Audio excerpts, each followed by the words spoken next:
माझं नाव तर आधी सांगितलं आहे मेघना. मी मेघना राज. माझा नवरा आकाश राज. माझी छकुली.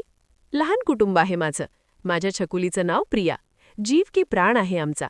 कुटुंबासाठी जगायचं असतं. दोघीही नोकरी करतो, संघर्ष करतो आहे, काम करतो आहे. आता कठीण आहे ना एकाच पगारात घर चालवणं. आता बाई माणूस काही फरक नाही, दोन्ही चाके चालवली पाहिजेत. दोन्ही चाके चालवली पाहिजेत तेव्हा गाडी चालेल संसाराची.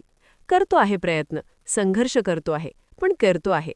या संघर्षात नोकरीच्या ठिकाणच्या मालकाने म्हटलं, मेघना, काय नेहमी तेच तेच, काहीतरी नवीन दे. लोक बोर झाले आहे सारखं सारखं वाचून. नोकरी टिकवायची होती. नवीन काय देऊ? पूर्वी सकाळी मिळणारी बातमी मीडिया आणि टीव्ही चॅनल रात्री देतात. निवडणूक निकालांचेही एक्झिट पोल होतात. पहिले बातमी द्यायच्या आधी ती खरी की खोटी शहानिशा व्हायची. खोटी बातमी देव तर बदनामी होईल अशी भीती पण. आता निर्लज्जपणा आता झाला आहे. किती अजून खोट्या बातम्या देतो?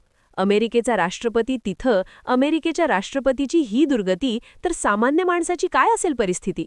प्रत्येक पक्ष आणि राजनेता जसा निकाल लागण्याआधी त्याची सत्ता येईल अशी ठाम प्रतिक्रिया देतो आणि हरले की यंत्रणा आणि वोटिंग मशीनला दोष देतो.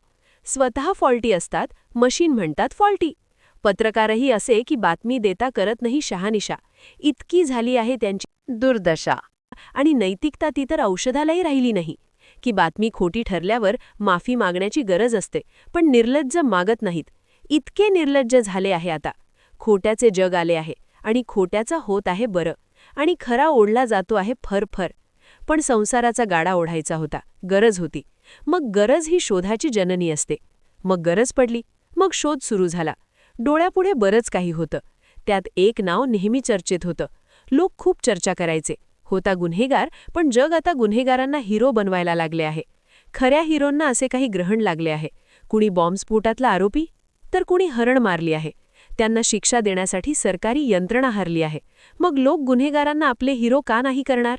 न काही करता सामान्य शिक्षा भोगता आहे, मरत आहे, मारून सामान्यांना, मुक्या प्राण्यांना वर्षानुवर्ष हे बाहेर फिरत आहे. काही न करता ते मरतात आणि हे मारतात तरी जगतात. त्यांच्यापेक्षा सुपर आहे आणि कायद्याच्याही उपर आहे. लोक